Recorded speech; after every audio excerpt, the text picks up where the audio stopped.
Hello to everyone in TV land. This is Focus on Liberia online television, and you are listening to the Focus on Liberia Daily News with Gwendolyn Dorado. First, the headlines. Civil society groups urge President Boakai to reconsider appointment of Councillor Jonathan Massaquoi. Former Masurado County representative candidate criticizes lawmakers over vehicles purchase demand. And Liberia National Police investigate tragic incident in Pinsville. Those were the headlines. Now the news in details. The Coalition for the Establishment of War and Economic Crimes Court in Liberia and the broader human rights community have formally appealed to President Joseph Yomo Boakai to re-sign the appointment of Councillor Jonathan Massaquoi as head of the Office of the War and Economic Crimes Court.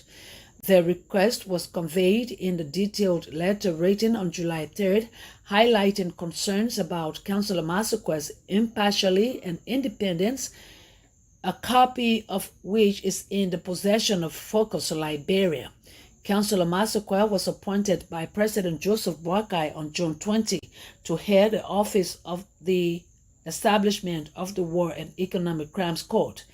The primary objective of the office is to facilitate efforts to prosecute alleged perpetrators of war and economic crimes in Liberia, bringing justice to victims and survivors of Liberia's civil wars. However, the coalition argues that Councillor Massaquoi's prior involvement in defending individuals accused of serious crimes in Liberia comprises his ability to lead the critical office. Councillor Massaquoi's role in representing Mrs. Agnes Reeves Taylor and Mr. Gabriel Massaquoi in the UK and Finnish courts, respectively, in cases involving crimes committed in Liberia under the principle of universal jurisdiction, is at the center of the controversy.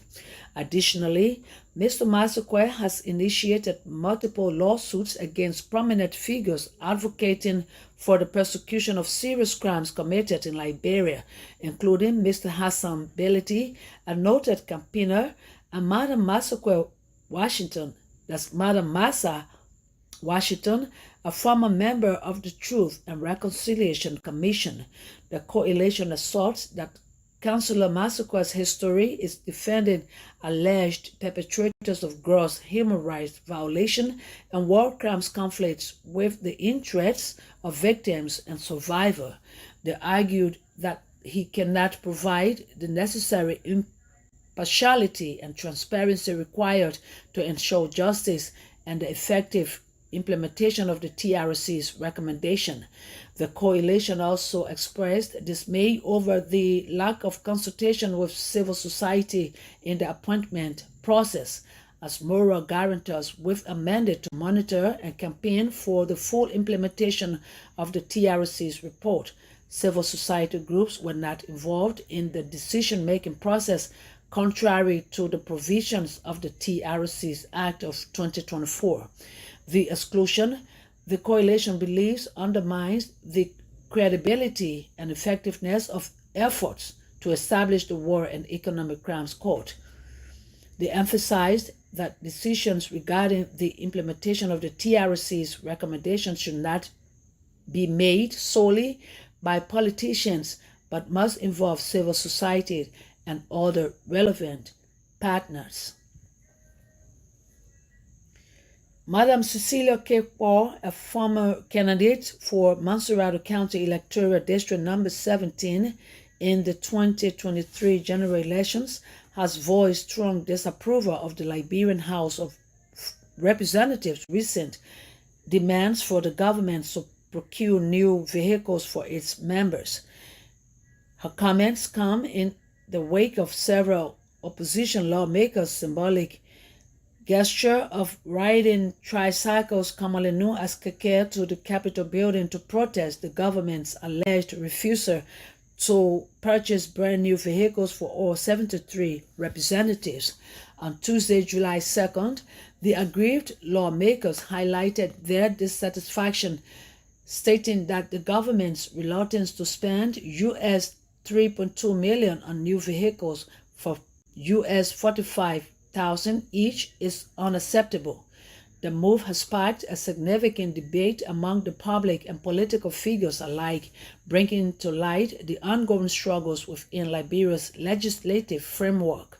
Madam Paul, speaking from the United States via telephone to Focus on Liberia, expressed her profound frustration and disappointment with the lawmakers' demands. Her critiques extended beyond the vehicle purchase issue, pointing to broader concerns about the lawmakers' priorities and their commitment to serving the Liberian people. The controversy over vehicle procurement comes on the heels of the 2024 national budget allocation, which saw US $13.2 million earmarked for legislative projects aimed at decentralization and grassroots development.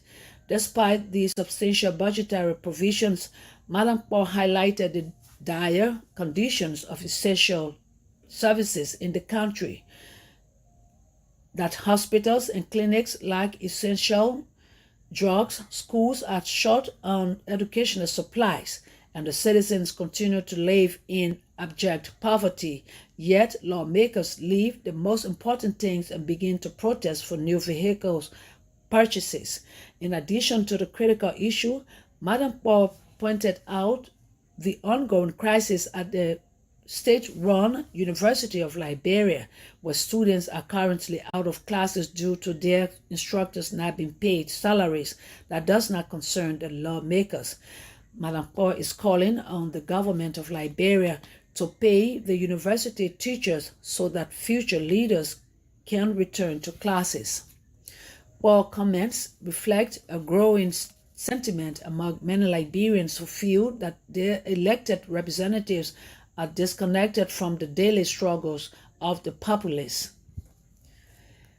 Grand Cape Mount County Senator Daa Vapa has called for the immediate intervention of the Senate plenary to address alarming invasion of elephants disrupting farming activities in the country.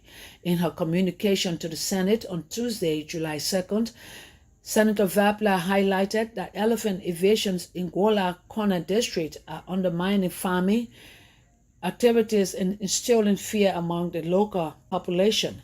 She recounted that there have been repeated increases in elephant invasions in towns and villages over the years, causing damage to water sources and food supplies.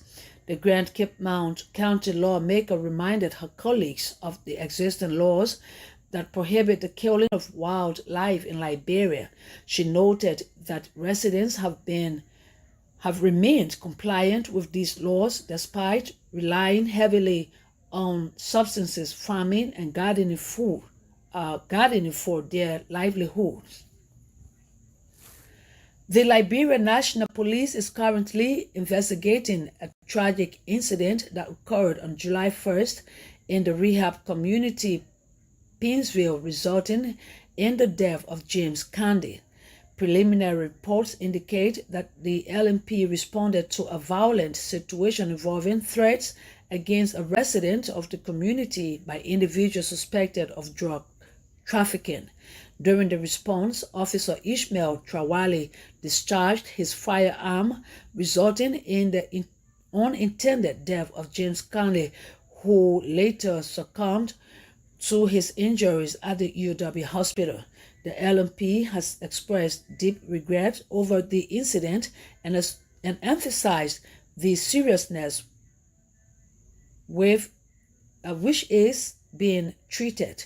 The LMP in a press release says a comprehensive investigation has been launched to determine the circumstances surrounding the shooting.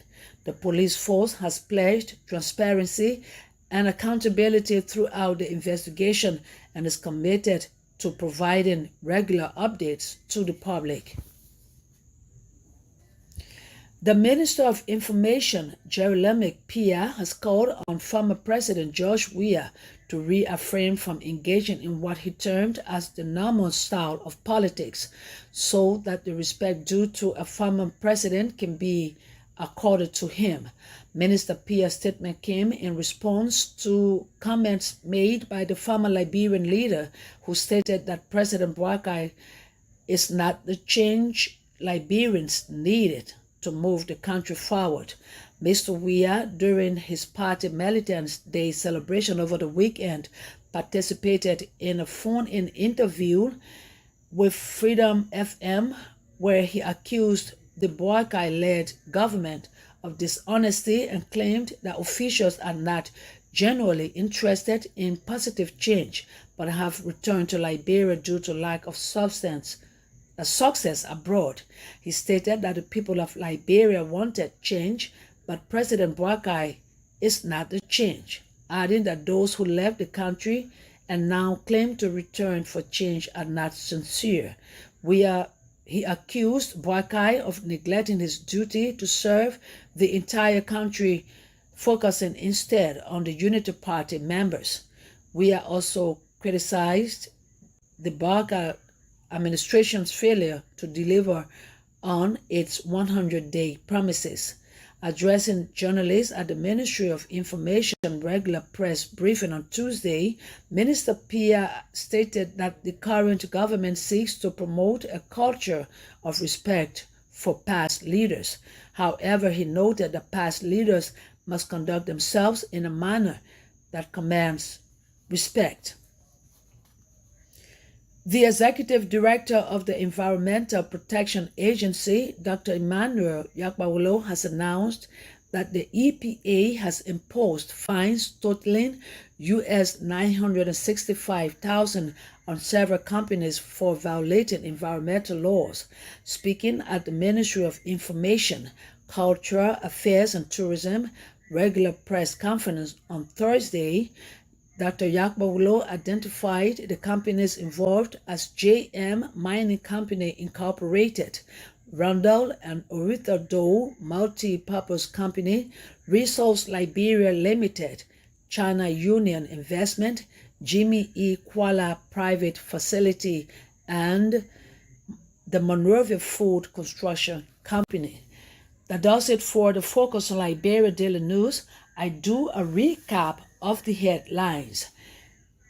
Civil society groups urge President Boakai to reconsider appointment of Councillor Jonathan Masukwe.